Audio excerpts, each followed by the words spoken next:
Artifacts can be one of the most fun parts of using Claude, but they're also possibly the most frustrating side of it as well. In fact, I disabled the generation button in my personal settings because artifacts were popping up everywhere in every conversation, sometimes several at a time, and I didn't want them. You can still generate an artifact if that setting is disabled, though. You just tell Claude what you want and it'll generate the code, so you can build yourself a working mini app just using words, no code. In the full lecture, I show you how to build an artifact for a student survey on lecture content and how to put lecture notes into an interesting flashcard learning app too. But there are limits to Claude artifacts. For instance, the graphical features really aren't reliable.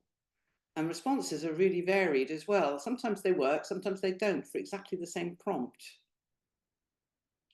Anyway, click the link below to see the full video about Claude's artifacts. That's part 4 of lecture 2, all about Claude. And if you want the rest of the lecture and other lectures in the series, check out the whole playlist, the No Coders Guide to Surviving Generative AI. It's all about making the wonderful applications of large language models available for everyone without needing to write a single line of code.